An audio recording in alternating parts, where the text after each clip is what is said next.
മിശിഹായ്ക്ക് സ്തുതിയായിരിക്കട്ടെ.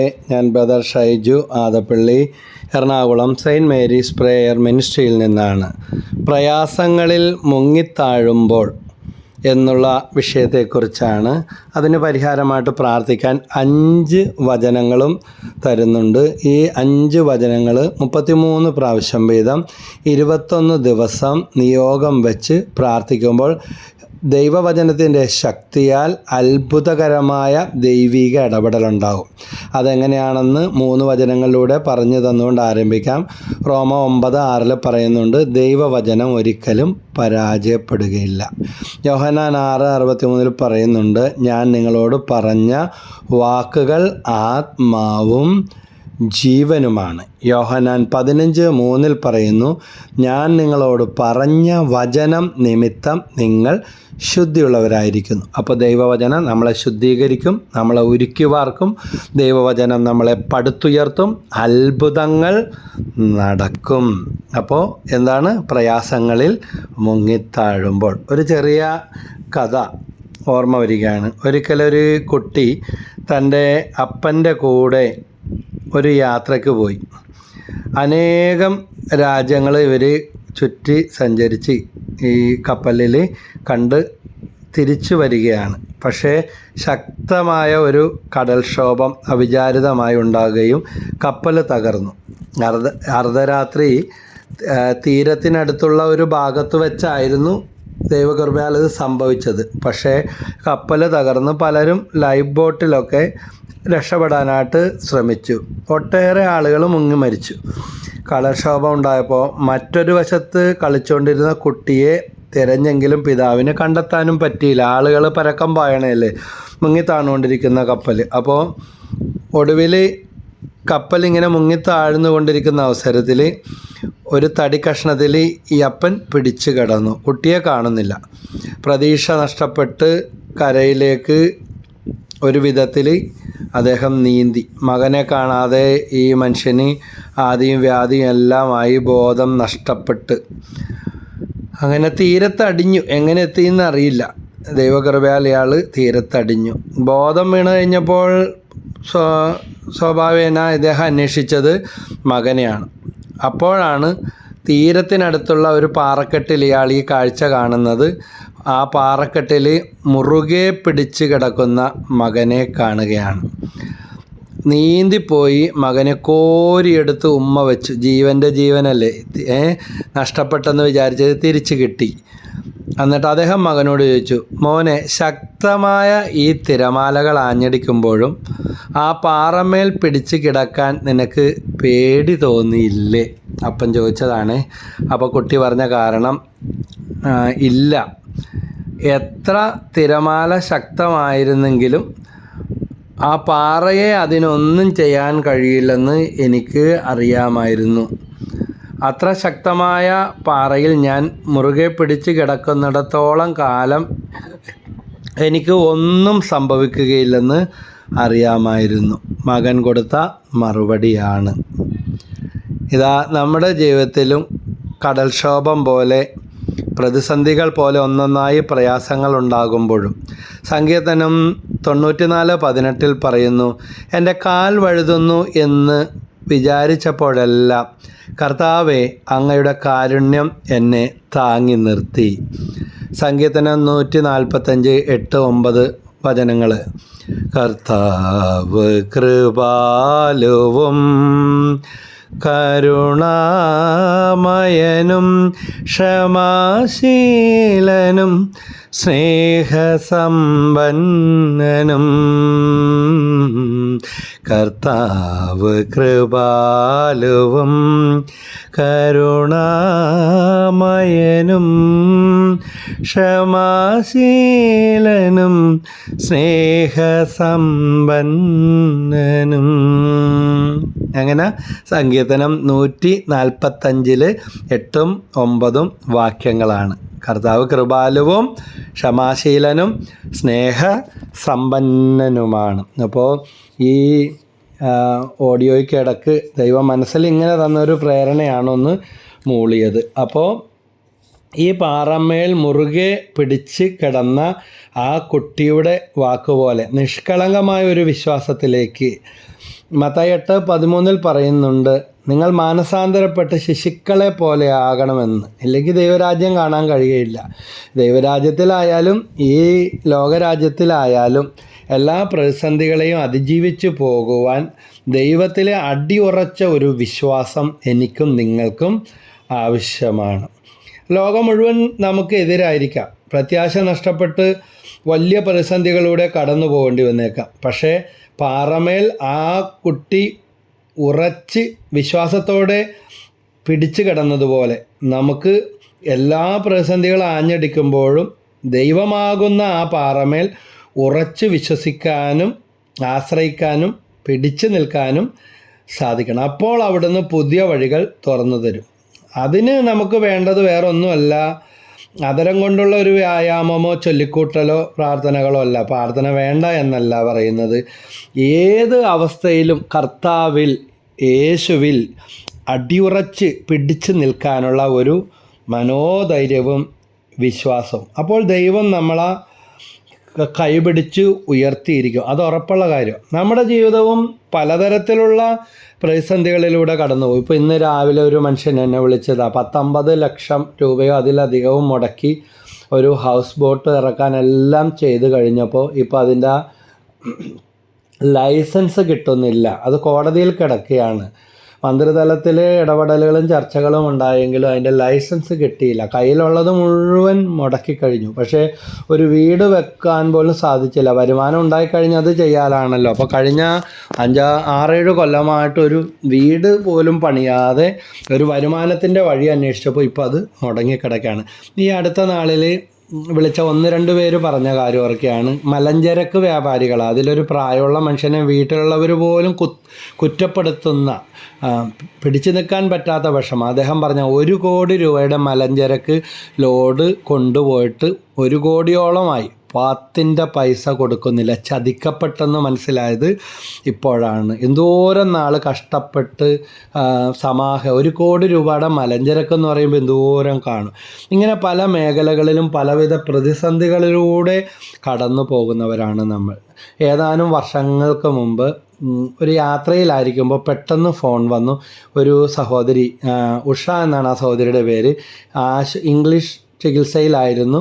കീമോ ഒന്നും എടുക്കാൻ പറ്റുന്നില്ല. ആശുപത്രി കൈയൊഴിഞ്ഞ് വീട്ടിലേക്ക് കൊണ്ടുവന്നു. രോഗം മൂർധന്യ അവസ്ഥയാണ്. ഇനി ഒന്നും ചെയ്യാനില്ല. കീമോ എടുത്തു കഴിയുമ്പോൾ ഫിക്സും കൂടെ വരുന്നത് കൊണ്ട് അത് കണ്ടിന്യൂ ചെയ്യാനായിട്ട് പറ്റാത്ത അവസ്ഥകൾ. അങ്ങനെ ആളെ വീട്ടിൽ കൊണ്ടുവന്നിട്ടുണ്ടെന്ന് അറിഞ്ഞപ്പോൾ ഞങ്ങൾ പോകുന്ന വഴി ആയതുകൊണ്ട് ഞാൻ എൻ്റെ ഭാര്യയോട് പറഞ്ഞു, ഇത്രയും സീരിയസ് അവസ്ഥയിൽ അറിയിച്ചതല്ലേ, നമുക്കൊന്ന് രാത്രിയാണെങ്കിലും വരുമ്പോൾ അവിടെ കയറി ഒന്ന് പ്രാർത്ഥിച്ചിട്ട് പോരാം. അത്ര ഗുരുതരമായ അവസ്ഥയാണെന്നാണ് അവർ പറഞ്ഞത്. ഒരു തുള്ളി വെള്ളം പോലും കുടിക്കാൻ പറ്റുന്നില്ല, ഒരിറ്റ് ഭക്ഷണം പോലും കഴിക്കാൻ ദിവസങ്ങളായിട്ട് പറ്റുന്നില്ല, ഛർദിയാണ്, പിന്നെ മയക്കമാണ്. തിരിച്ചു കിട്ടുമോ എന്നുള്ള കാര്യം അസാധ്യമാണ്. ആശുപത്രിയിൽ നിന്ന് കൈയൊഴിഞ്ഞ് വീട്ടിലേക്ക് കൊണ്ടുവന്നിരിക്കുന്ന അവസ്ഥയാണ്. അങ്ങനെ തിരിച്ചു വരുന്നത് വഴി ഈ വ്യക്തിക്ക് വേണ്ടി ആ ഭവനത്തിൽ കണ്ട് സന്ദർശിച്ച് മയങ്ങിക്കിടക്കുന്ന ഈ രോഗിക്ക് വേണ്ടി തലയിൽ കൈകൾ വെച്ച് കർത്താവായ യേശുവിൻ്റെ നാമത്തിൽ പ്രാർത്ഥിച്ചു. റോമ 10:9 പറയുന്നുണ്ട്, യേശു കർത്താവാണെന്ന് അതരം കൊണ്ട് ഏറ്റുപറയും ഹൃദയം കൊണ്ട് വിശ്വസിക്കുകയും ചെയ്താൽ നീ രക്ഷ പ്രാപിക്കുമെന്ന്. അതുകൊണ്ട് കൈവച്ച ആളുടെ മഹത്വമോ യോഗ്യതയല്ല, ആരുടെ നാമത്തിലാണോ പ്രാർത്ഥിച്ചത് അത് മാത്രം എടുത്താൽ മതി കേട്ടോ. യേശു ആ മകളെ തൊട്ടു. അപ്പോൾ പ്രാർത്ഥിച്ചു പോകുന്നു. കുറേ നേരം കഴിഞ്ഞപ്പോൾ പതിയെ രാത്രിയായി. എന്നിട്ട് കഞ്ഞി ചോദിച്ചിട്ട് കഞ്ഞി ഉണ്ടാക്കി കൊടുത്തു. ഇതുവരെ കഞ്ഞിയെല്ലാം കുടിച്ചാൽ ഛർദിയാണ്. പക്ഷേ അത് കഴിഞ്ഞ് കിടന്ന് നന്നായിട്ട് ഉറങ്ങി. രാവിലെ വൈകിയാണ് എഴുന്നേറ്റത്. അന്ന് തൊട്ട് ഇമ്പ്രൂവ്മെൻ്റായി ജീവിതത്തിലേക്ക് തിരിച്ചു വന്നു. ഇന്നും ആ സഹോദരി ജീവിച്ചിരിപ്പുണ്ട്. വൈദ്യശാസ്ത്രം അസാധ്യമെന്ന് പറഞ്ഞതാണ്. അപ്പോൾ ദൈവത്തിന് അസാധ്യമായിട്ടൊന്നുമില്ല. ഒരു ദിവസം രാത്രി 11:30 മണിക്ക് കുറേ പേര് കൂടെ ഒരു കൊച്ചിനെയും കൊണ്ട് പിന്നെ 1-2 ആഴ്ചയിൽ കൂടുതൽ ജീവിച്ചിരിക്കത്തില്ല എന്ന് പറഞ്ഞാൽ ഒരുപാട് പോരായ്മകളോട് ജനിച്ചൊരു കുഞ്ഞിനെയും കൊണ്ടുവന്നു.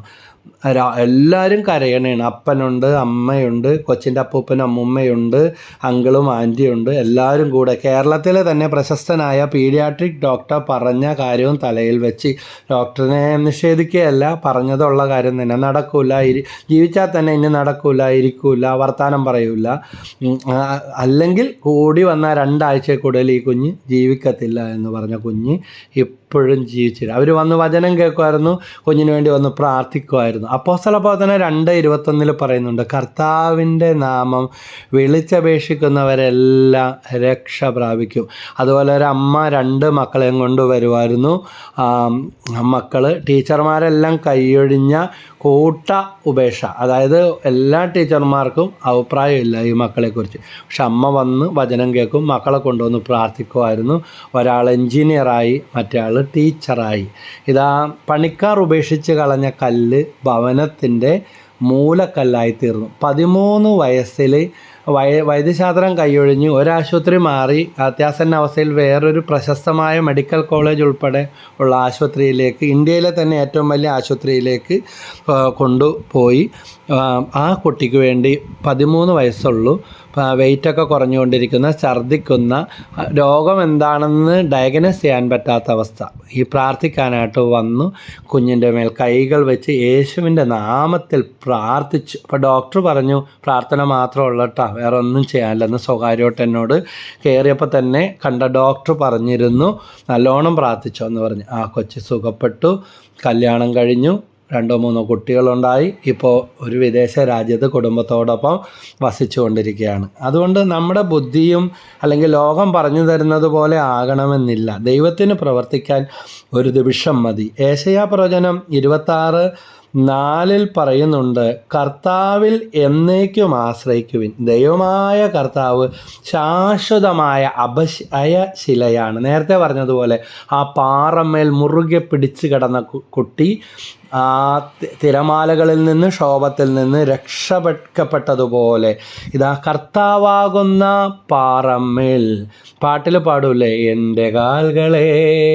പാറമേൽ നിർത്തി എൻ ഗമനത്തെ സുസ്ഥിരമാക്കി, എൻ്റെ കാൽകളെ പാറമേൽ നിർത്തി എൻ ഗമനത്തെ സുസ്ഥിരമാക്കി, പുതിയൊരു പാട്ടെനിക്കു തന്നോ എൻ കർത്താവിന് സ്തുതികൾ തന്നെ.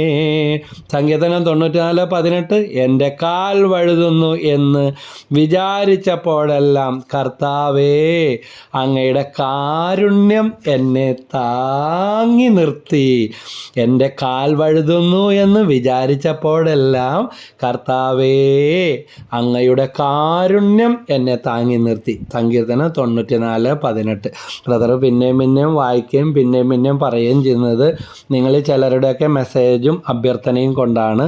കാരണം പല സ്ലാങ്ങുകളിലുള്ള ആളുകൾ പല രാജ്യത്തിരുന്നും കേരളത്തിൻ്റെ തന്നെ പല അതിർത്തികളിലിരുന്നും ശ്രദ്ധിക്കുമ്പോൾ എൻ്റെ സ്ലാങ് ഒറ്റയടിക്ക് ചിലപ്പോൾ നിങ്ങൾക്ക് മനസ്സിലാകണമെന്നില്ല, ഭാഷയുടെ ആ ഒരു വ്യത്യാസങ്ങൾ.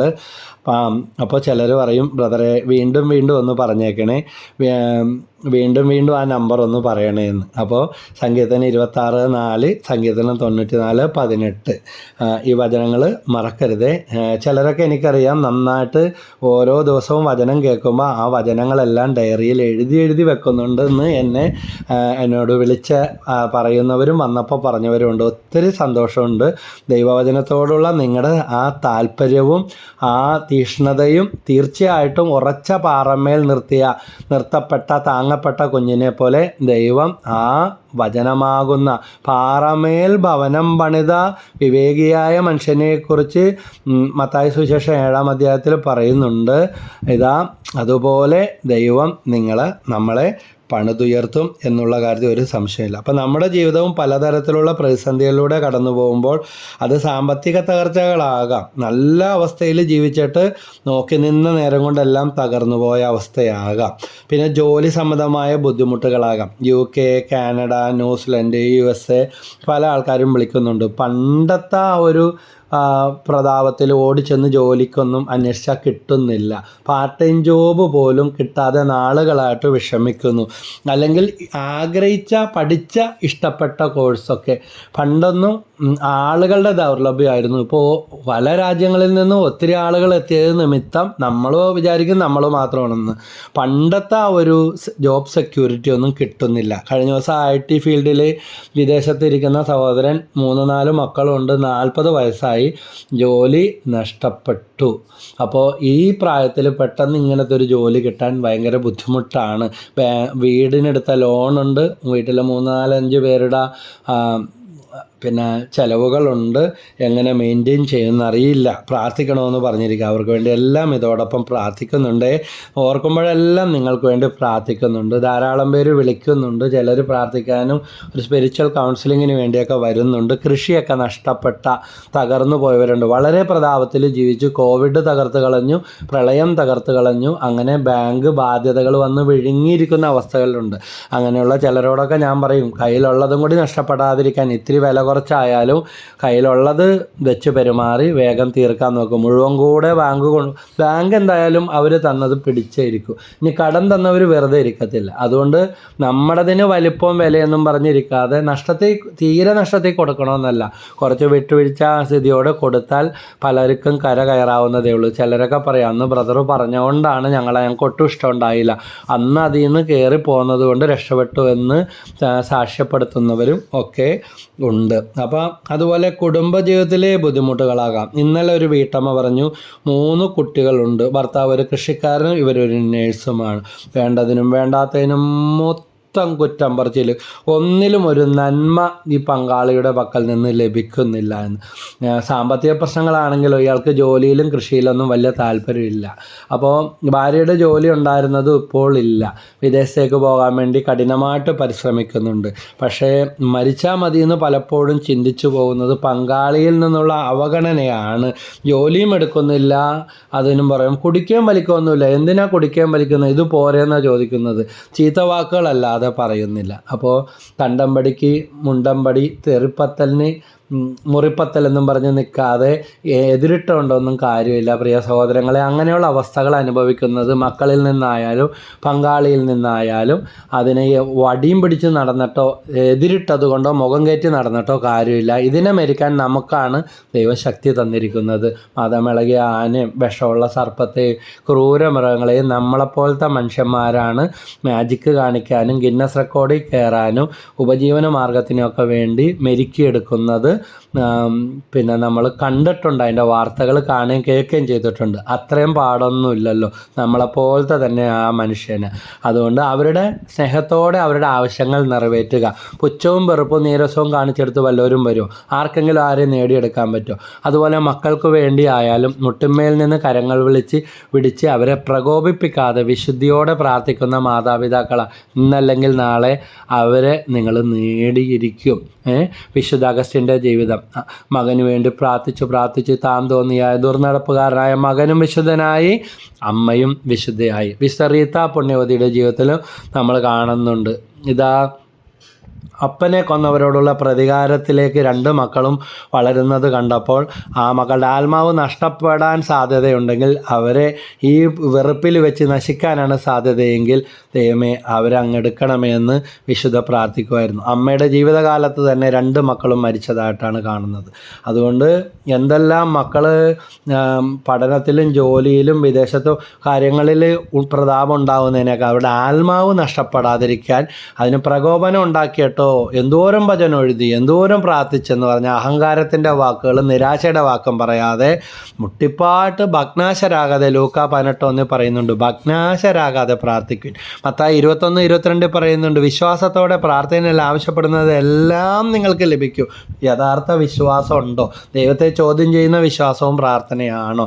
മത്തായി 7:7 പറയുന്നുണ്ട്, ചോദിക്കുവിൻ നിങ്ങൾക്ക് ലഭിക്കും, അന്വേഷിപ്പിൻ കണ്ടെത്തും, മുട്ടുവിൻ നിങ്ങൾക്ക് തുറന്ന് കിട്ടും എന്ന്. എനിക്ക് വചനം മാത്രമേ പറയാനുള്ളൂ. ചില സംഭവങ്ങളും കഥകളും ഒക്കെ പറയുന്നുണ്ടെങ്കിലും ദൈവവചനത്തിലൂടെയാണ്. ആദ്യകാലങ്ങളിൽ പിന്നെ ഫോർട്ട് കൊച്ചിയിലെ വിക്ടർ ബ്രദറിലൂടെയാണ് ഏറ്റവും ആദ്യം വചനം പഠിക്കാൻ തുടങ്ങിയത്. തുരുതുരാ നിന്ന നിപ്പിൽ 100 വചനങ്ങൾ പറയുമായിരുന്നു. ഇതാ ദൈവത്തെ അറിഞ്ഞ നിമിഷം മുതൽ ബൈബിൾ കയ്യിൽ നിന്ന് ഇറക്കാതെ വചനം പറഞ്ഞ് പ്രാർത്ഥിച്ച ബ്രദർ ഇന്ന് ഈ ലോകത്തിലില്ല.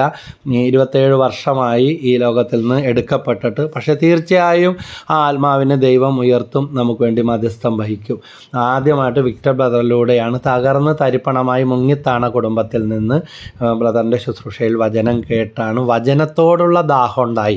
മറ്റെന്തെല്ലാം മാറിയാലും പോയില്ലെങ്കിലും കുഴപ്പമില്ല, ദൈവവചനം പഠിക്കണം, ദൈവവചനം വായിക്കണം. കേൾക്കുമ്പോഴെല്ലാം എന്തൊരു ജ്വലനം, എന്തൊരു അഭിഷേകമായിരുന്നു എന്നറിയാമോ. ഒത്തിരി ഡെലിവറൻസ് ഉള്ള ശുശ്രൂഷയായിരുന്നു ബ്രദറിൻ്റേത്. പിന്നീടാണ് IMS പ്രശാന്തച്ചൻ്റെ നേതൃത്വത്തിലേക്ക് ധ്യാനം കൂടി. ആദ്യത്തെ ധ്യാനം IMS കൂടിയത്. ബ്രദറിൻ്റെ കൂട്ടായ്മയിൽ 2-3 മണിക്കൂർ നീണ്ടു നിൽക്കുന്ന പ്രാർത്ഥന കൂടുമായിരുന്നു, വചനമൊക്കെ കേൾക്കുമായിരുന്നു. വചനം പറഞ്ഞൊക്കെ പ്രാർത്ഥിക്കുമ്പോൾ എന്തൊരു അഭിഷേകം. നശിച്ച് വെണ്ണീറായി കിടന്ന കുടുംബം ഉയരാനായിട്ട് തുടങ്ങി, പ്രാർത്ഥിക്കാൻ തുടങ്ങി. പ്രാർത്ഥിക്കാനൊന്നും പറ്റില്ലായിരുന്നു, ഒത്തിരി ബന്ധനങ്ങളായിരുന്നു. അങ്ങനെ ഞാനിത് പറഞ്ഞു തരുന്നത്, വചനം പറഞ്ഞു പ്രാർത്ഥിക്കുമ്പോൾ, വചനം കേട്ടു പ്രാർത്ഥിക്കുമ്പോൾ, ഹെബ്രായർ 4:12 ഇരുതല വാളിനേക്കാൾ മൂർച്ചയേറിയ അസ്ഥികളിലും സന്ധിബന്ധങ്ങളിലും തുളച്ചിറങ്ങുന്ന ദൈവത്തിൻ്റെ വചനം നമ്മളിൽ കടന്നു വന്ന് പ്രവർത്തിക്കും. അല്ലെങ്കിൽ ഹെബ്രായർ 4:2 അവർ കേട്ട വചനം അവർക്ക് പ്രയോജനപ്പെട്ടില്ല, കാരണം അവർ അതിൽ വിശ്വസിച്ചില്ല. അതുകൊണ്ട് കേട്ട് സ്കിപ്പ് ചെയ്തു മാറി ഓടിപ്പോകാനല്ല, കേൾക്കുന്ന വചനം തുടരെ പൂർണ്ണമായിട്ട് കേൾക്ക്. നിങ്ങൾക്കിത് അഭിഷേകമായി തീരുന്നെങ്കിൽ മറ്റുള്ളവർക്ക് ഷെയർ ചെയ്ത് കൊടുക്കുക. ഏറ്റവും വലിയ ഒരു ആത്മരക്ഷ ദൈവത്തിന് പ്രീതികരമായ ശുശ്രൂഷയാണ്. ഇതെത്താത്ത കിട്ടാത്ത. എന്നോട് ചിലരൊക്കെ പറയുന്നുണ്ട്, എനിക്ക് ഇന്നൊരു വ്യക്തി അല്ലെങ്കിൽ എനിക്ക് അപരിചിതരായ ഒരു വ്യക്തി ഷെയർ ചെയ്ത് തന്നത് കൊണ്ടാണ് ഞാനിത് അറിയാനിടയായത്. അപ്പോൾ ബ്രദറെ ഒത്തിരി പ്രയോജനപ്പെടുന്നുണ്ട്, ഒത്തിരി അനുഭവം ഉണ്ടാവുന്നുണ്ട് എന്ന് പറയുന്നവരുണ്ട്. അപ്പോൾ ദൈവത്തിൻ്റെ വചനം വിശ്വസിക്കണം. അത് പ്രയോജനപ്പെടാതിരിക്കുന്നെങ്കിൽ നമ്മളതിൽ ഹെബ്രായർ 4:2 പറയുന്നത് പോലെ പ്രയോജനപ്പെടാത്ത അവരതിൽ വിശ്വസിച്ചില്ല. അപ്പോൾ വിശ്വാസം വർദ്ധിപ്പിക്കണമെന്ന് ദൈവത്തോട് നമ്മൾ പ്രാർത്ഥിക്കണം. അപ്പോൾ നമ്മുടെ അവസ്ഥ നമ്മളാരും മനസ്സിലാക്കാത്ത അവസ്ഥകളാകാം, നമ്മൾ നല്ല രീതിയിൽ ജീവിച്ചിട്ട് ഇപ്പോൾ അപമാനിതരായ അവസ്ഥകളാകാം, വേദനകളിൽ ആരും സഹായിക്കാനില്ലാത്തതാകാം, സഹായിക്കേണ്ടവർ അവരുടെ കരം പിൻവലിച്ച് കളഞ്ഞതാകാം, വാക്ക് പറഞ്ഞിട്ട് അത് പാലിക്കാത്ത, മരിക്കുന്നവരെ കൂടെ ഉണ്ടാകും, അല്ലെങ്കിൽ ഞാൻ സഹായിച്ചോളാം, മുന്നോട്ട് പൊയ്ക്കോ, എനിക്ക് വഴി കാണിച്ചു തന്നത് നിങ്ങളല്ലേ എന്ന് പറയുന്നവർ അതിന് പകരം കുതികാല് കെട്ടുന്ന, തള്ളിപ്പറയുന്ന, ചവിട്ടിത്താഴ്ത്തുന്ന അവസ്ഥകളായിരിക്കാം. അപ്പോൾ ജീവിതത്തിൽ ഒരിറ്റ് സന്തോഷവും സമാധാനവും നമുക്ക് കിട്ടാത്ത അവസ്ഥയാകാം. യേശുവിൽ ആശ്രയിക്ക്, ആ പാറമേൽ മുറുകെ പിടിക്ക്, അവിടുന്ന് തീർച്ചയായും നമ്മളെ ഉയർത്തും. പിന്നെ മറ്റുള്ളവരോടുള്ള തടസ്സങ്ങളാണ് വെറുപ്പ്, അസൂയ, അഹങ്കാരം, അസഹിഷ്ണുത, അകാരണമായ കോപം. ഇതൊക്കെ നമ്മുടെ ജീവിതത്തിലുണ്ടെങ്കിൽ, നമ്മുടെ തെറ്റായ ദുശീലങ്ങൾ നമുക്കുണ്ടെങ്കിൽ, തെറ്റായ ബന്ധങ്ങൾ ഉണ്ടെങ്കിൽ, മൊബൈൽ ഫോണിൻ്റെ ദുരുപയോഗം നമ്മൾ ചെയ്യുന്നുണ്ടെങ്കിൽ, ആരും കാണുന്നില്ലായിരിക്കാം, മുറിയടച്ചിരിക്കുകയായിരിക്കാം, പക്ഷേ ഇതൊന്നും ആശാസ്യമല്ല. ഇത് ദൈവകൃപ നഷ്ടപ്പെടുത്തി കളയും. കൊടഞ്ഞെറിഞ്ഞ് ഉപേക്ഷിച്ച് തീരുമാനമെടുത്ത് ഡിലീറ്റ് ചെയ്ത് ദൈവത്തിലേക്ക് കടന്നു വാ. അപ്പോൾ ദൈവത്തിൻ്റെ പ്രവൃത്തികൾ, നമ്മുടെ പ്രവൃത്തികൾ ദൈവസന്നിധിയിലേക്ക് ഉയർത്തുകയും ദൈവത്തിൻ്റെ പ്രവൃത്തികൾ നമ്മുടെ മേൽ വർഷിക്കപ്പെടുകയും ചെയ്യും. ദൈവം വെറുക്കുന്ന ഏറ്റവും വലിയ തിന്മയാണ് എന്ത്? അഹങ്കാരം. നമ്മുടെ ജീവിതത്തിൽ അഹങ്കാരമുണ്ടോ എന്ന് ഒന്ന് ആത്മശോധന ചെയ്ത് നോക്കുക. കാരണം നമ്മുടെ അവസ്ഥ എന്ത് തന്നെയായിരുന്നാലും അതിൽ നിന്ന് നമ്മൾ ഉയർത്തുവാൻ ആർക്ക് സാധിക്കും? ദൈവത്തിനല്ലാതെ ആർക്കും സാധിക്കുകയില്ല. നമ്മുടെ ജീവിതത്തിൽ അങ്ങനത്തെ അവസ്ഥകളുണ്ടോ എന്ന് ഒന്ന് ആത്മശോധന ചെയ്ത് നോക്കുന്നത് വളരെ നല്ലതാണ്. കാരണം ദൈവവും മനുഷ്യനും വെറുക്കുന്ന ഒരു പ്രധാനപ്പെട്ട കാര്യമാണ് അഹങ്കാരം. അത് ദൈവത്തിനും ഇഷ്ടമല്ല, മനുഷ്യർക്കും ഇഷ്ടമല്ല. അതുകൊണ്ട് ആർക്കും ഒന്നും കിട്ടാനായിട്ട് പോകുന്നില്ല, ആരും ഒന്നും നേടിയിട്ടില്ല. ഉള്ളതും കൂടെ തകരുന്ന അവസ്ഥയാണ് എന്തുമൂലം ഉണ്ടാവുന്നത്? അഹങ്കാരം മൂലം നമ്മുടെ ജീവിതത്തിൽ വന്നു ചേരുന്നത്. അപ്പോൾ ദൈവഹിതമല്ലാത്ത അഹങ്കാരം, അസൂയ, അശുദ്ധി, അലസത ഇതെല്ലാം നമുക്ക് നീക്കിക്കളയാം.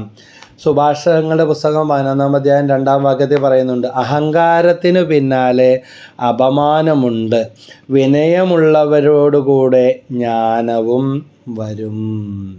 പ്രഭാഷകൻ 10:13 പറയുന്നുണ്ട്, അഹങ്കാരത്തോടൊപ്പം പാപവും മുളയെടുക്കുന്നു, അതിനോടൊട്ടി നിൽക്കുന്നവൻ മ്ലേച്ഛത വമിക്കും. പ്രഭാഷകൻ 10:12 പറയുന്നുണ്ട്, 10:13 കണ്ടത്, 10:12 അഹങ്കാരം തുടങ്ങുമ്പോൾ കർത്താവിൽ നിന്നകലുന്നു, ഹൃദയം അവൻ്റെ സൃഷ്ടാവിനെ പരിത്യജിക്കുന്നു. അതുകൊണ്ട് അഹങ്കാരം എന്ത് സംഭവിക്കും? എല്ലാവിധ തകർച്ചകളും ജീവിതത്തിലേക്ക് കൊണ്ടുവരും. യെരമ്യാ 49:16 പറയുന്നു, പാറക്കെട്ടുകളിൽ വസിക്കുകയും ഗിരിശൃംഗങ്ങളെ കീഴടക്കുകയും, യെരമ്യാ 49:16 കീഴടക്കുകയും ചെയ്ത നീ അന്യരിൽ ഉണർത്തിയ ഭീതിയും നിന്റെ ഗർവും നിന്നെ വഞ്ചിച്ചു. നീ കഴുകനെ പോലെ ഉയരത്തിൽ കൂടുവച്ചാലും നിന്നെ ഞാൻ താഴെ ഇറക്കും. പലരും താഴെ പോയതിൻ്റെ കാരണവും താഴെ പോയിക്കൊണ്ടിരിക്കുന്നതിൻ്റെ കാരണം ഇതാണ്. യെരമ്യാ 49:16 കർത്താവ് അരുളിച്ചെയ്തു. വീണ്ടും ദൈവവചനം ആവർത്തിച്ച് പറയുന്നുണ്ട്. യെരമ്യാ പ്രവചനം 50 31 32 വാക്യങ്ങളിൽ, അഹങ്കാരി, ഞാൻ നിനക്ക് എതിരാണ്. സൈന്യങ്ങളുടെ ദൈവമായ കർത്താവ് അരുളിച്ചെയ്യുന്നു, ഞാൻ നിന്നെ ശിക്ഷിക്കുന്ന ദിവസം ആസന്നമായി. അഹങ്കരിക്കുന്നവൻ കാൽ തട്ടി വീഴും, അവനെ എഴുന്നേൽപ്പിക്കാൻ ആരും ഉണ്ടാവുകയില്ല. അവൻ്റെ നഗരങ്ങൾക്ക് ഞാൻ തീ വയ്ക്കും, അത് ചുറ്റുമുള്ളവരെ വിഴുങ്ങും. 1 കൊരിന്ത്യർ 4:7 പറയുന്നുണ്ട്, നിനക്ക് എന്ത് പ്രത്യേക മഹാത്മ്യം ആണുള്ളത്? ദാനമായി ലഭിച്ചതല്ലാതെ നിനക്ക് എന്തുണ്ട്? എല്ലാം ദാനമായിരിക്കെ ദാനമല്ല എന്ന മട്ടിൽ എന്തിനു നീ അഹങ്കരിക്കുന്നു? എന്തിനു നീ അഹങ്കരിക്കുന്നു? അതുകൊണ്ട് ദൈവം വെറുക്കുന്ന ഈ തിന്മ നമുക്ക് ഉപേക്ഷിക്കാം. ഞാൻ എന്ന് പറയുന്ന അവസ്ഥ, എനിക്ക്, എന്നെ, എൻ്റെ എന്നുള്ള അവസ്ഥ നമ്മുടെ ജീവിതത്തിലുണ്ടോ? അത് അരാജകത്വം വരുത്തുമെന്ന് തോബിത്ത് 4:13 അഹങ്കാരം വിനാശവും അരാജകത്വവും വരുത്തും. അതുകൊണ്ട് നമ്മുടെ ജീവിതത്തിൽ ദൈവകൃപയ്ക്ക് തടസ്സമായി നിൽക്കുന്ന അഹങ്കാരം, ഞാൻ, എന്നെ, എനിക്ക് എന്നുള്ള ഭാവം, എൻ്റെ സ്വാർത്ഥതയ്ക്ക് വേണ്ടിയുള്ള ദുശീലങ്ങൾ, കുടുംബത്തിലുള്ളവരെയോ മറ്റുള്ളവരെയോ വകവെക്കാത്ത മദ്യം, മയക്കുമരുന്ന്, ദുശീലങ്ങൾ, ഞാൻ എൻ്റെ ഇഷ്ടം പോലെ ചെയ്യും, ഞാനുണ്ടാക്കിയ കാശ് എനിക്കിഷ്ടമുള്ള പോലെ ജീവിക്കും എന്ന് പറയുന്ന സ്വഭാവമൊക്കെ ഉണ്ടെങ്കിൽ തട്ടിത്താഴെ ചെതറിക്കപ്പെടുന്നതിന് മുമ്പ് മാനസാന്തരപ്പെടാം, മാറ്റങ്ങൾ വരുത്താം. വീണ്ടും ഒരിക്കലും സുഖപ്പെടുകയില്ല എന്ന് വൈദ്യശാസ്ത്രം എഴുതിയ ഒട്ടേറെ രോഗങ്ങളിൽ നിന്ന് ദൈവത്തിന് നമ്മളെ ഉയർത്തുവാനായിട്ട് സാധിക്കും. സാധിക്കാട്ടൊന്നുമില്ല. സങ്കീർത്തനം 113:7 പറയുന്നുണ്ട്, അവിടുന്ന് ദരിദ്രനെ പൊടിയിൽ നിന്ന് ഉയർത്തുന്നു, അഗതിയെ ചാരക്കൂനയിൽ നിന്ന് ഉയർത്തുന്നു. എവിടെ നിന്ന് ഉയർത്തും? ചാരക്കൂനയിൽ നിന്ന്. ചാരമായിപ്പോയി, അവിടെ നിന്ന് ഒരു ഫീനിക്സ് പക്ഷിയെ പോലെ ദൈവം ഉയർത്തും. അതുകൊണ്ട് എളിമപ്പെടാനുള്ള, താഴാനുള്ള ഒരു മനോഭാവം നമുക്ക് ഉണ്ടാകട്ടെ. ഇതാ ദാവീദിൻ്റെ താഴ്മയെ അല്ലേ ദൈവം തൃക്കൺ പാർത്തത്. ദാവീദ് അഹങ്കരിച്ച് പാപത്തിലേക്ക് പോയപ്പോൾ ദാവീദിൽ നിന്ന് ദൈവം കൊടുത്ത അനുഗ്രഹങ്ങൾ തട്ടിത്തെറിക്കപ്പെടുന്നതായിട്ട് കാണുന്നുണ്ട്. വിക്കനായ മോശയല്ലേ ദൈവം ഉപയോഗിച്ചത്.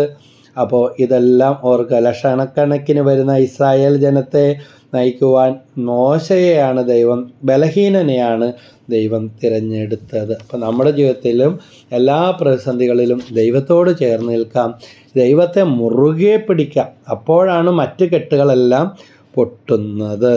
അപ്പോൾ ആർക്കും ഇനി രക്ഷിക്കാൻ കഴിയുകയില്ല എന്ന് നാം ചിന്തിക്കുന്ന അവസ്ഥയിൽ നിന്ന് അത്ഭുതകരമായി നമ്മളെ ഉയർത്തുവാൻ ആർക്ക് സാധിക്കും? ദൈവത്തിന് സാധിക്കും. അതുപോലെ തന്നെ മനുഷ്യന് അസാധ്യമായത് ദൈവത്തിന് സാധ്യമാണെന്ന് നമ്മൾ ഓർക്കുക. നമ്മുടെ പ്രായം കാലമൊന്നും ദൈവത്തിന് പ്രശ്നമല്ല. ഇനി പ്രസവിക്കില്ല എന്ന് ആളുകൾ പറഞ്ഞ സാറയാണ് വാർദ്ധക്യത്തിൽ ദൈവം, ഈ സാറയ്ക്കാണ് ഒരു കുഞ്ഞിന് ജന്മം കൊടുക്കാൻ കൃപ കൊടുക്കുന്നതെന്ന് വിശ്വഗ്രന്ഥത്തിൽ നമ്മൾ കാണുന്നുണ്ട്. അതുകൊണ്ട് ദൈവത്തിൻ്റെ സന്നിധിയിൽ ക്ഷമയോടെ നമ്മൾ കാത്തിരിക്കണം. വിക്കനായിരുന്ന മോശയെ ഞാൻ നേരത്തെ പറഞ്ഞു, അതുപോലെ ആട്ടിടനായ ദാവീദിനെ ഇവരെല്ലാം ദൈവം ഉയർത്തി. മീൻപിടുത്തക്കാരനായ പത്രോസിനെ ദൈവം ഉയർത്തുകയാണ്. മീൻപിടുത്തക്കാരായ നിരക്ഷരായ ശിഷ്യന്മാരെ ദൈവം തൻ്റെ ശിഷ്യന്മാരായിട്ട് കർത്താവ് തിരഞ്ഞെടുക്കുന്നതായിട്ട് കാണും. അതുകൊണ്ട് നമ്മൾ ആരായിരുന്നാലും എന്തായിരുന്നാലും ഇതാ കർത്താവിൻ്റെ ദാസി എന്ന് പരിശുദ്ധ മറിയം പറഞ്ഞതുപോലെയുള്ള ഒരു എളിമയുടെ സമർപ്പണം എപ്പോഴും നമുക്കുണ്ടാകട്ടെ. വിശുദ്ധ ഔസേപ്പിതാവ് സ്വപ്നത്തിൽ പോലും ദൈവം കാണിച്ച സ്വപ്നമൊക്കെ ആരും കാണും എന്നും പറഞ്ഞ് അതൊക്കെ അങ്ങനെ കിടക്കുമെന്നും പറഞ്ഞ് തന്നിഷ്ടം പോലെ പെരുമാറുകയല്ല. സ്വപ്നത്തിൽ പോലും ദൈവത്തിൽ നിന്ന് ദൈവദൂതനിലൂടെ കിട്ടിയ ആ സന്ദേശങ്ങൾ, ദൈവത്തിൻ്റെ ഇടപെടൽ അംഗീകരിച്ച് നിറവേറ്റിയ വ്യക്തിയാണ് വിശുദ്ധ ഔസേപ്പിതാവ്. അത്രയ്ക്ക് തീക്ഷ്ണതയായിരുന്നു. അപ്പോൾ നമുക്ക് കാണാൻ സാധിക്കാത്തതൊന്നും നിലനിൽക്കില്ല എന്നുള്ള ചിന്ത, ഇനി എന്ത് ചെയ്തിട്ടും കാര്യമില്ല, എല്ലാം കഴിഞ്ഞു എന്നുള്ള ആ ചിന്ത മാറ്റുക. ഇപ്പോൾ വായു, എയറിനെ നമുക്ക് കാണാനായിട്ട് പറ്റില്ല, പക്ഷേ നമ്മൾ ശ്വസിക്കുന്നുണ്ട്. ഇതുപോലെ നമുക്ക് കാണാത്ത പലതും മുന്നിൽ പല നന്മകളും ദൈവം ഇനിയും ഒരുക്കിയിട്ടുണ്ട്. ഇപ്പോൾ ഒരു എൻഡിൽ നിൽക്കുകയായിരിക്കാം, പക്ഷെ അവിടെ നിന്ന് ആരംഭിക്കാൻ ദൈവത്തിന് ഇനിയും സാധിക്കും. കഴിഞ്ഞ 34 വർഷത്തെ ശുശ്രൂഷ ജീവിതത്തിൽ അനേകരെ പരിചയപ്പെട്ടപ്പോൾ, അനേകർക്ക് വേണ്ടി പ്രാർത്ഥിച്ചപ്പോൾ, നമുക്ക് പോലും അവരോട് പറഞ്ഞു കൊടുക്കാൻ ഒരു ആശ്വാസവാക്കില്ലാതെ വിഷമിച്ചപ്പോൾ, പക്ഷേ അവർ ദൈവവചനത്തിൽ വിശ്വസിക്കുകയും മുട്ടിപ്പാട്ട് വന്ന് പ്രാർത്ഥിക്കുകയും പ്രാർത്ഥിപ്പിക്കുകയെല്ലാം ചെയ്തപ്പോൾ ഇന്ന് വിവരിക്കാൻ പറ്റാത്ത ആത്മീയവും ഭൗതികവുമായ ഒത്തിരി അനുഗ്രഹങ്ങളുടെ ഉടമകളാക്കി, സമ്പന്നരാക്കി ദൈവം അവരെ ഉയർത്തിയ ഒത്തിരി ദൃഷ്ടാന്തങ്ങൾ എൻ്റെ മുൻപിലുണ്ട്. എന്തിനാ വല്ലവരുടെയും പറയുന്നത്? കഴിഞ്ഞ 34 വർഷം മുമ്പ് മണ്ണും പൊടിയുമായി തീരേണ്ടിയിരുന്ന, മരണം മാത്രമേ മുന്നിലുള്ളൂ, ആത്മഹത്യ മാത്രമേ ഒരു പരിഹാരമുള്ളൂ എന്ന് കുടുംബത്തോടെ ആത്മഹത്യാനൊരുങ്ങിയിരുന്ന ഒരപ്പൻ്റെ മകനാണ് ഞാൻ. മദ്യപാനവും കടബാധ്യതയും തകർച്ചകളും ബിസിനസ് തകർച്ചകളും വഴക്കുകളും എല്ലാമായിട്ട് മുങ്ങിത്താണുകൊണ്ടിരുന്ന അവസ്ഥയിൽ കർത്താവാകുന്ന ആ പാറമേൽ മുറുകെ പിടിച്ച അന്ന് മുതലാണ് അവിടെ നിന്ന് ഞങ്ങളുടെ കുടുംബത്തെ കരയേറ്റിയത്. എൻ്റെ കുടുംബത്തിൽ ആദ്യമായിട്ട് അമ്മ അപ്പം പോലും അറിയാതെ തന്നെയാണ് വചനം കേൾക്കാനായിട്ട് രഹസ്യത്തിലൊക്കെ വിടാനായിട്ട് തുടങ്ങിയത്. വചനം ഞങ്ങളുടെ കുടുംബത്തെ ആകെ ഉരുക്കി വാർത്തു, വഴികൾ തുറന്നു, നഷ്ടങ്ങളെ ലാഭങ്ങളാക്കി മാറ്റി. അതുകൊണ്ട് ദൈവത്തിന് അസാധ്യമായിട്ട് ജെറമ്യ 32:27 പറയുന്നുണ്ട്, ഞാൻ സകല ജഡത്തിൻ്റെയും ദൈവമായ കർത്താവ്, എനിക്ക് അസാധ്യമായിട്ട് എന്തെങ്കിലും ഉണ്ടോ? ഉൽപ്പത്തി 18:14 പറയുന്നുണ്ട്, കർത്താവിന് കഴിയാത്തതായിട്ട് എന്തെങ്കിലും ഉണ്ടോ? വിദേശത്ത് ജോലി നഷ്ടപ്പെട്ട ഒരു വ്യക്തി വിളിച്ച് ഈ വചനം പറഞ്ഞു കൊടുത്തു. ഉൽപ്പത്തി 18:14 24 മണിക്കൂർ തികയുന്നതിന് മുമ്പ് മറ്റൊരു ജോലി തിരിച്ച് കിട്ടിയ, നല്ലൊരു ജോലി നാട്ടിൽ വരുന്നതിന് മുമ്പ് തന്നെ കിട്ടിയ അനുഭവം പങ്കുവച്ചത് ഓർക്കുകയാണ്. അതുകൊണ്ട് ദൈവവചനത്തിൽ 2 കൈയും വിട്ട് അടി ഉറച്ച് വിശ്വസിക്കുക എന്ന് പറഞ്ഞാൽ വേറൊന്നും ചെയ്യണ്ട എന്നല്ല. ഇതാ വയലിലെ ലില്ലികളെ നോക്കുവിൻ, ആകാശത്തിലെ പറവകളെ നോക്കുവിൻ എന്ന് കർത്താവ് ദൃഷ്ടാന്തം തരുന്നുണ്ട്. അവയ്ക്ക് നമ്മളെപ്പോലെ എന്തില്ല, ഉത്കണ്ഠയില്ല. അതാ കുരുവിയുടെ കാര്യം പോലും നോക്കി, ഒരു കൊച്ചു ജീവിയാണ്, പക്ഷേ ഒരു വിശ്രമവുമില്ലാതെ ഇര തേടുകയും അന്വേഷിക്കുകയും കൂട് കെട്ടുകയും എല്ലാം ചെയ്യുന്നുണ്ട്. അതുകൊണ്ട് യാചനാ പ്രാർത്ഥനക്കാർ മാത്രമായിട്ട് തരം താഴാതെ വചനം 1000 എഴുതി 10000 എഴുതി, നല്ല കാര്യം തന്നെ. ബൈബിൾ മുഴുവൻ പകർത്തി എഴുതി 25 പ്രാവശ്യം വായിച്ചു, അതും നല്ലത് തന്നെ. പക്ഷേ ഒരമ്മ പറഞ്ഞ ഇതാ, യൂണിവേഴ്സിറ്റി റാങ്കുകാരനാണ്, മുറിയിൽ നിന്ന് പുറത്തിറങ്ങൂല, ജോലി അന്വേഷിക്കുകയില്ല, ജോലിക്കും പോകില്ല. മാതാപിതാക്കളെ വിഷമിപ്പിച്ച് കുടുംബത്തിന് വേണ്ടി പ്രായാധിക്യത്തിൽ വന്ന മാതാപിതാക്കളെ ജോലിയെടുത്ത് നോക്കേണ്ട ആ മകൻ, അവന് വിവാഹവും വേണ്ട, ജോലിക്കും പോകില്ല, എപ്പോഴും മുറിയടച്ച് ഇരിപ്പാണ്. പ്രാർത്ഥന എന്നാൽ എന്തു പറഞ്ഞാലും ശരി, അതൊരു വിവേകമില്ലാത്ത ഒരു പ്രവണതയല്ലേ. അപ്പോൾ അങ്ങനെയുള്ള കെട്ടുകൾ പൊട്ടിക്കണം. നമ്മൾ ചെയ്യേണ്ട ജോലികൾ, ലേസിനെസ് ഒക്കെ മാറണം. മടി ഒരു ബന്ധനമാണ്, അലസതയുടെ ബന്ധനം. അലസത എന്ന് പറഞ്ഞുകൊണ്ടിരുന്നിട്ട് കാര്യമില്ല, അതിനെതിരെ പൊരുതണം. ചേർന്ന കൗൺസിലിംഗ് ഒക്കെ എടുക്കണം. കുമ്പസാരിക്കേണ്ടവരാണെങ്കിൽ കുമ്പസാരിക്കണം. നമുക്കറിയാം, ഒരു മുറി വെറുതെ അടച്ചിട്ടാൽ അതിൽ ദുർഗന്ധവും മാറാലയും ഒക്കെ വരും. ഇനി മാറാല മാത്രം മാറ്റിയാൽ പോരാ, 8 കാലിയെ കൊന്നുകളഞ്ഞില്ലെങ്കിൽ മാറാല മാറ്റി കളഞ്ഞാലും അതിൻ്റെ ഇരട്ടിയായിട്ട് വരും. ഇതുപോലെ തന്നെ അത് തുറന്നിടണം, ഇത് വൃത്തിയാക്കണം ആ മുറി. ഇതുപോലെ നമ്മുടെ വ്യക്തിത്വം, അവിടെ തുറവി ഉണ്ടാകണം, പങ്കുവെക്കണം, പുറത്തേക്ക് ഇറങ്ങണം, അന്വേഷിക്കണം, കണ്ടെത്തണം. വലിയതിൽ മാത്രമേ പിടിക്കുകയുള്ളൂ, വലിയ ജോലി മാത്രമേ ചെയ്യുള്ളൂ എന്നും പറഞ്ഞിരുന്നിട്ട് കഴിഞ്ഞ ദിവസം ഒരു അമ്മ പറഞ്ഞതാ 2 മക്കളും ബിടെക്കുകാരും മറ്റുമാണ്, പക്ഷേ 6-7 വർഷമായിട്ട് ഇതുവരെ ഒരു ജോലി പോലും പറഞ്ഞാൽ കേൾക്കത്തില്ല ബ്രദറെ, വലിയത് മാത്രം അന്വേഷിച്ച് നടക്കുക. എനിക്ക് ചിലരെയൊക്കെ അറിയാം, കിട്ടിയത് ചെറുതാണെങ്കിൽ ചെറുതെടുത്തവനെ വേറെ ജോലിക്ക് അന്വേഷിച്ചവർ വിളിച്ചപ്പോൾ പഠിക്കാത്ത ജോലിക്ക് എന്താ പോകുന്നതെന്ന് ചോദിച്ചപ്പോൾ ജോലിയൊന്നും കിട്ടാത്തത് കൊണ്ടാണെന്ന് അറിഞ്ഞപ്പോൾ അവർ കോരിയെടുത്തു. കാരണം കിട്ടുന്ന ജോലിക്ക് പോകാൻ തയ്യാറായവനെ ആണ്, അലസതയോടെ ഇരിക്കുന്നവനെ അല്ല ആർക്കും ആവശ്യം. നമ്മളാണെങ്കിലും ഓർത്ത് നോക്കുക. അപ്പോൾ ഇതെല്ലാം നമുക്ക് ഓർമ്മയിൽ ഇരിക്കട്ടെ. ഇങ്ങനെ ജീവിതത്തിൽ മാറ്റങ്ങൾ വരുത്തണം. അസാധ്യമെന്ന് എപ്പോഴും പറഞ്ഞുകൊണ്ടിരിക്കാതെ സാധ്യമെന്ന് ചിന്തിക്കുകയും ഹൃദയത്തിൽ വിശ്വസിക്കുകയും പ്രാർത്ഥിക്കുകയും ചെയ്യണം, പരിശ്രമിക്കണം. ദൈവം മനുഷ്യന് തന്നിരിക്കുന്ന ആ കഴിവുകൾ ഉപയോഗിക്കുവാനായിട്ട് തയ്യാറാകണം. അപ്പോൾ ഇനി പ്രാർത്ഥിക്കാനുള്ള 5 വചനങ്ങൾ. അപ്പോൾ ഇത്രയും നേരം പറഞ്ഞ വചനങ്ങളോ അതും എഴുതി വെച്ചോ.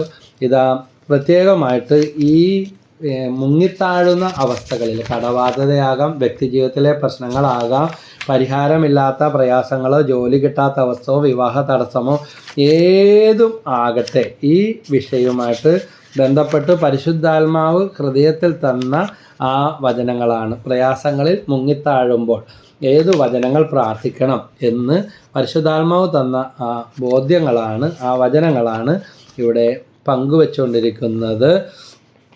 ഉൽപ്പത്തി പുസ്തകത്തിൽ 28-ാമത്തെ അധ്യായത്തിൽ 15-ാമത്തെ വാക്യമാണ് ഒന്നാമത്തെ വചനം. ഉൽപ്പത്തി പുസ്തകം 28-ാം അധ്യായം 15-ാമത്തെ വാക്യം. ഈ വചനം വെച്ച് പ്രാർത്ഥിക്കുവാനായിട്ട് നമ്മൾ തയ്യാറാകണം. തയ്യാറായാൽ എന്ത് സംഭവിക്കും? വലിയ അത്ഭുതം നടക്കും. അവിടെ പറയുന്നത്, ഇതാ ഞാൻ നിന്നോട് കൂടെയുണ്ട്, നീ പോകുന്നിടത്തെല്ലാം ഞാൻ നിന്നെ കാത്ത് രക്ഷിക്കും, നിന്നെ ഈ നാട്ടിലേക്ക് തിരികെ കൊണ്ടുവരും, നിന്നോട് പറഞ്ഞതൊക്കെ നിറവേറ്റുന്നത് വരെ ഞാൻ നിന്നെ കൈവിടുകയില്ല. അതായത് മകനെ മകളെ, നീ ആയിരിക്കേണ്ട സ്ഥലത്ത് നിന്നെ ആയിരിക്കാൻ ദൈവം അനുവദിക്കും.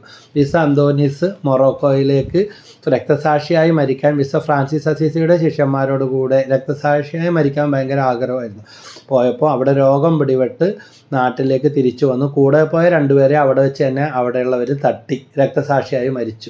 അന്തോനീസിനെ ആരും തൊട്ടില്ല. അതിന് പകരം രോഗാവസ്ഥ പിടിപെട്ട് ആശ്രമത്തിലേക്ക്, നാട്ടിലേക്ക് തിരിച്ചു പോന്ന് ആരാലും അറിയപ്പെടാതെ ഒത്തിരി നാൾ ജീവിച്ചതിന് ശേഷമാണ് പിന്നീട് അദ്ദേഹത്തിൻ്റെ വചനപ്രഘോഷണങ്ങൾ, അത്ഭുതങ്ങളെല്ലാം പുറത്തു വരാൻ തുടങ്ങിയത്. അതുകൊണ്ട് താഴ്മയോടെ നിൽക്കേണ്ടി വരും.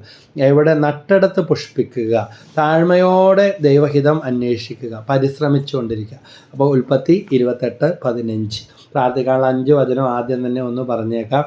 ഏശയ്യ 49:16 ആ വചനവും മറന്നു പോകരുത്. ഉൽപ്പത്തി 48:15, ഏശയ്യ 49:16, മലാക്കി 3:17, നിയമാവർത്തനം 7:9, മലാക്കി 3:17, നിയമാവർത്തനം 7:9, സങ്കീർത്തനം 121:7. ഏശയ്യ 49:16 പറയുന്നത്, ഇതാ നിന്നെ ഞാൻ എൻ്റെ ഉള്ളം കയ്യിൽ രേഖപ്പെടുത്തിയിരിക്കുന്നുവെന്ന്. അപ്പോൾ ദൈവം എന്നെയും നിങ്ങളെയും അവിടുത്തെ, നമുക്കറിയാം നമ്മുടെ കയ്യിലുള്ള മൊബൈൽ ഫോൺ ഒരു ബീപ്പ് കേട്ടാൽ, അല്ലെങ്കിൽ ഒരു ടോൺ കേട്ടാൽ, ഒരു മിസ്ഡ് കോൾ കണ്ടാൽ പോലും നമ്മളെടുത്ത് നോക്കും ആരാണ്. വേണ്ടപ്പെട്ടവരാണെങ്കിൽ തിരിച്ചു വിളിക്കും. ഇതുപോലെ തന്നെ ദൈവത്തിന് ഇഷ്ടമുള്ളപ്പോൾ, ആവശ്യമുള്ളപ്പോഴെല്ലാം ശ്രദ്ധിക്കാൻ നോക്കാൻ ദൈവത്തിൻ്റെ ഉള്ളം കയ്യിൽ ദൈവം എന്നെയും നിങ്ങളെ രേഖപ്പെടുത്തിയിരിക്കുന്നു. പണ്ടൊക്കെ ഇത് പറഞ്ഞാൽ വിശ്വസിക്കാൻ പറ്റൂലായിരുന്നു. പക്ഷേ ഈ മൊബൈൽ ഫോൺ വന്നതോടുകൂടി, പണ്ടൊക്കെ ഞാനോർക്കും ബൈബിളിൽ ഇതൊക്കെ കഥ പോലെ പറഞ്ഞേക്കണം. പക്ഷേ ഭാര്യയുടെ പടം, എൻ്റെ ഭാര്യയുടെ പടം, മക്കളുടെ പടം, ഇതെല്ലാം മൊബൈൽ ഫോണിലുണ്ട്. അപ്പോൾ എൻ്റെ പ്രിയപ്പെട്ടവരുടെ ഫോട്ടോസും വീഡിയോസും എല്ലാം ഇതിലുണ്ട്. അതിൽ ക്ലോക്കുണ്ട്, അതിൽ മാപ്പുണ്ട്, ലോകത്തിൽ ഏത് കാര്യങ്ങളെ സംബന്ധിച്ചുള്ള കാര്യങ്ങൾ അടിച്ചു നോക്കാൻ ഗൂഗിൾ ഉണ്ട്, അതുപോലെ യൂട്യൂബ് ഉണ്ട്, സിനിമ കാണാം, കഥകൾ കേൾക്കാം, പാട്ടുകൾ കേൾക്കാം, എന്ത് വേണമെങ്കിലും സെർച്ച് ചെയ്യാൻ എല്ലാ സൗകര്യമുണ്ട്. ഇത്രയും പോകുന്ന കൈവെള്ളയിൽ ഒതുങ്ങുന്ന ഈ ഫോൺ കൊണ്ട് ഇത്രയും കാര്യം ചെയ്യാമെങ്കിൽ എന്നെ നിങ്ങളെ സൃഷ്ടിച്ച അനന്ത നന്മ സ്വരൂപനായ ദൈവം നമ്മളെ നോക്കാൻ നമ്മുടെ പേരും രൂപവും അവിടുത്തെ ഉള്ളംകൈയിൽ രേഖപ്പെടുത്തിയിരിക്കുന്നു എന്ന് മനസ്സിലാക്കാൻ ഇപ്പോൾ വലിയ ബുദ്ധിമുട്ടൊന്നുമില്ല. അപ്പോൾ മലാക്കി പ്രവചനത്തിൽ 3-ാമത്തെ അധ്യായത്തിൽ 17-ാമത്തെ വാക്യം, സൈന്യങ്ങളുടെ കർത്താവ് അരുളിച്ചെയ്യുന്നു, അവർ എൻ്റേതായിരിക്കും, ഞാൻ പ്രവർത്തിക്കുന്ന ദിവസം അവർ എൻ്റെ പ്രത്യേക അവകാശമായിരിക്കും. അതുകൊണ്ട് ഈ വചനത്തിൻ്റെ അഭിഷേകം കൊണ്ട് നിറക്കണേന്ന് ഓരോ വചനം പ്രാർത്ഥിച്ചിട്ട് ഈ വചനം ഞാൻ ഏറ്റെടുക്കുന്നു. ചിലരൊക്കെ ചോദിക്കുക എങ്ങനെ പ്രാർത്ഥിക്കണമെന്ന് അറിയില്ല വചനം വെച്ച്. ഞാൻ ഈ വചനം ഏറ്റെടുക്കുന്നു, ഈ വചനം ഞാൻ വിശ്വസിക്കുന്നു, ഈ വചനത്തിൻ്റെ അഭിഷേകത്താൽ എന്നെ നിറക്കണമേ. ഓ ദൈവവചനമേ, യേശുവേ, പരിശുദ്ധാത്മാവേ, എന്നിൽ വന്ന് നിറയണമേ, എന്നിൽ മാംസം ധരിക്കണമേ എന്ന് പ്രാർത്ഥിക്കുക. അപ്പോൾ പരിശുദ്ധാത്മാവിൽ നിറഞ്ഞ അതേപോലെ തന്നെ ദൈവത്തിൻ്റെ പ്രവൃത്തികൾ, വചനങ്ങൾ നമ്മൾ പോകുന്ന വഴി, നടക്കുന്ന വഴി നമ്മൾ പ്രാർത്ഥിച്ചുകൊണ്ടിരിക്കുമ്പോഴേ മത്തായി 8:7 പറയുന്ന, ഞാൻ വന്ന് അവനെ സുഖപ്പെടുന്ന, ശതാധിപൻ യേശുവിൻ്റെ അടുത്തായിരുന്നപ്പോൾ വീട്ടിൽ കിടന്ന രോഗി സൗഖ്യപ്പെട്ടു. അതുപോലെ കുഷ്ഠരോഗികൾ പോകും വഴി സൗഖ്യം പ്രാപിച്ചു. അങ്ങനെ കർത്താവിന് എങ്ങനെ വേണമെങ്കിലും എപ്പോൾ വേണമെങ്കിലും പ്രവർത്തിക്കാനായിട്ട് സാധിക്കും. വീണ്ടും നിയമാവർത്തന പുസ്തകം 7-ാം അധ്യായം 9-ാം വാക്യം, അതിനാൽ അറിഞ്ഞുകൊള്ളുക, നിങ്ങളുടെ ദൈവമായ കർത്താവാണ്. ദൈവം തന്നെ സ്നേഹിക്കുകയും തൻ്റെ കൽപ്പനകൾ പാലിക്കുകയും ചെയ്യുന്നവനോട് 1000 തലമുറകൾ വരെ ഉടമ്പടി പാലിക്കുകയും അചഞ്ചലമായ സ്നേഹം പ്രകടിപ്പിക്കുകയും ചെയ്യുന്ന വിശ്വസ്തനായ ദൈവം. ഈ വചനത്തിൻ്റെ അഭിഷേകത്താൽ കർത്താവെ എന്നോട് കരുണ തോന്നണമേ, എന്നെ എൻ്റെ കുടുംബത്തെ അനുഗ്രഹിക്കണമേ, ഞങ്ങളുടെ തലമുറകളുടെ മേൽ കരുണയായിരിക്കണേ. മരിച്ചവർക്ക് വേണ്ടി പ്രാർത്ഥിക്കാത്തവരൊക്കെ ഉണ്ട്. അപ്പോൾ ഈ വചനം വെച്ച് 1000 തലമുറകൾ വരെ കരുണ കാണിക്കുന്ന വചനം വെച്ച് പ്രാർത്ഥിക്കുമ്പോൾ മരിച്ചുപോയവർക്കും ഇനി ജനിക്കാനിരിക്കുന്ന ഇപ്പോൾ ജീവിക്കുന്ന നമ്മുടെ തലമുറകൾക്കും പരിശുദ്ധാത്മാവിൻ്റെ അഭിഷേകമുണ്ടാകും. നിയമാവർത്തനം 7-9 വചനത്തിൻ്റെ അഭിഷേകം നിറവേറണമെന്ന് പ്രാർത്ഥിക്കുക.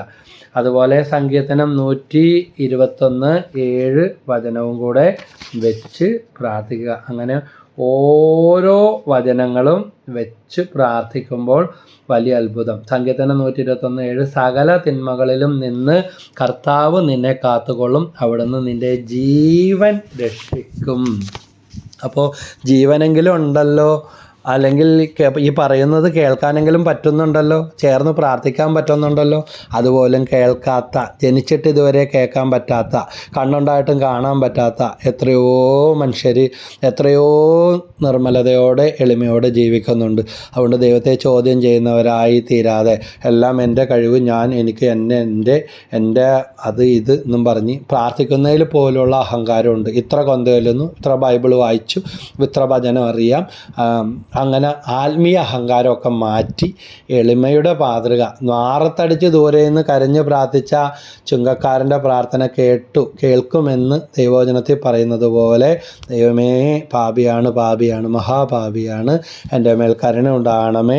ഈ വചനങ്ങളുടെ അഭിഷേകം ഉൽപ്പത്തി 28:15, യെശയ്യാ 49:16, മലാക്കി 3:17, നിയമാവർത്തനം 7:9, ഉൽപ്പത്തി 120, സങ്കീർത്തനം 121:7 ഈ 5 വചനങ്ങളും വെച്ച് പ്രാർത്ഥിക്കുക. ഈ വചനത്തിൻ്റെ അഭിഷേകം ഞങ്ങളിൽ നിറയട്ടെ. ദൈവത്തിൻ്റെ പരിശുദ്ധാത്മാവേ, യേശുനാമത്തിൽ ഞങ്ങൾ പ്രാർത്ഥിക്കുന്നു. ഈ സെൻറ്റ് മേരീസ് പ്രേയർ മിനിസ്ട്രിയുടെ നിയോഗങ്ങളോടും കൂട്ടായ്മയോടും പ്രാർത്ഥന ആവശ്യപ്പെട്ട എല്ലാ മക്കളെയും സമർപ്പിച്ച് ഈ വചനം ശ്രവിക്കുന്ന കുടുംബങ്ങളെ, വ്യക്തികൾ, സ്ഥലങ്ങളെല്ലാം വിശുദ്ധീകരിക്കപ്പെടട്ടെ. ഒരു പുതിയ മനുഷ്യനായി ജീവിക്കാൻ കൃപ കൊടുക്കണമേ. ദൈവവചനത്തിൽ അടിയുറച്ച വിശ്വാസം നൽകണമേ. തകർച്ചകളിൽ മുങ്ങിപ്പോയി എന്ന് ചിന്തിച്ചുകൊണ്ടിരിക്കാതെ ഇത് ചവിട്ടുപടിവാക്കി മാറ്റി ഉയർന്ന പാറമേൽ നിർത്തുന്ന കർത്താവിൻ്റെ കരങ്ങളിൽ ഇവരെ താങ്ങി നിർത്തണമേ. നിരാശ എല്ലാം മാറിപ്പോകട്ടെ. പ്രത്യാശ വർദ്ധിപ്പിക്കണേ, വിശ്വാസം വർദ്ധിപ്പിക്കണേ. അത്ഭുതങ്ങൾ, അടയാളങ്ങൾ യേശുനാമത്തിൽ സംഭവിക്കട്ടെ. Hallelujah, hallelujah, hallelujah. വചനപ്രോത്സാഹനം നൽകുന്ന പ്രത്യേക അധികാരത്തിൽ ഇന്നേ ദിവസം ലോകം മുഴുവൻ കത്തോലിക്ക സഭയിൽ അർപ്പിക്കപ്പെടുന്ന വിശുദ്ധ കുർബാനകളോട് ചേർത്ത് എല്ലാ മതസ്ഥരായ, ദൈവവചനം കേൾക്കുന്ന നാനാജാതി മതസ്ഥരായ എല്ലാ മക്കൾക്കും മനുഷ്യർക്ക് വേണ്ടി ഞങ്ങൾ പ്രാർത്ഥിക്കുന്നു. മക്കളായി സ്വീകരിച്ച് എല്ലാവരെയും അനുഗ്രഹിക്കണമേ. യേശുവേ നന്ദി. പരിശുദ്ധ അമ്മയെ, മാതാവേ, അമ്മയുടെ നീലങ്കിയാൽ പൊതിഞ്ഞു പിടിക്കണമേ. വിശുദ്ധന്യനായ ഔസേപ്പിതാവേ, ഞങ്ങൾക്ക് വേണ്ടി പ്രാർത്ഥിക്കണമേ. ഞങ്ങളുടെ കാവൽ മാലാഖമാരെ ദൈവഹിതം പോലെ നയിക്കുകയും ഭരിക്കുകയും ചെയ്യണമേ. നിത്യം പിതാവിൻ്റെയും പുത്രൻ്റെയും പരിശുദ്ധാത്മാവിൻ്റെ നാമത്തിൽ ആമേൻ. ഈശോ മിശിഹായ്ക്ക് സ്തുതിയായിരിക്കട്ടെ. നമുക്ക് സബ്സ്ക്രൈബ് ചെയ്തിട്ടില്ലാത്തവരാണെങ്കിൽ സബ്സ്ക്രൈബ് ചെയ്താൽ തുടർന്നുള്ള വീഡിയോകൾ ഇടുമ്പോൾ സമയാസമയത്ത് നമുക്ക് ലഭിക്കുന്നതാണ്. ഇത് പ്രയോജനപ്രദമെങ്കിൽ മറ്റുള്ളവർക്കും നിങ്ങൾ ഷെയർ ചെയ്ത് സെയിൻറ്റ് മേരീസ് പ്രെയർ മിനിസ്ട്രിയുടെ പ്രേക്ഷിത പ്രവർത്തനങ്ങളിൽ പങ്കുകാരാവുന്നതാണ്. നിങ്ങളുടെ ലൈക്കും നിങ്ങളുടെ കമൻസ് പ്രാർത്ഥനാ വിഷയങ്ങളോ ദൈവം നൽകിയ അനുഗ്രഹങ്ങളോ സാക്ഷ്യപ്പെടുത്താവുന്നത് കമൻസുകളിൽ അയച്ചാൽ അത് അനേകരുടെ വിശ്വാസവർദ്ധനക്കും മാനസാന്തരത്തിനും ഇടയാകും. കാണുന്നവരും കേൾക്കുന്നവരും എല്ലാം നമുക്കങ്ങനെ പരസ്പരം പ്രാർത്ഥിക്കാം. ദൈവം എല്ലാവരെയും അനുഗ്രഹിക്കട്ടെ. ഈശോ മിശിഹായ്ക്ക് സ്തുതിയായിരിക്കട്ടെ. Praise the Lord.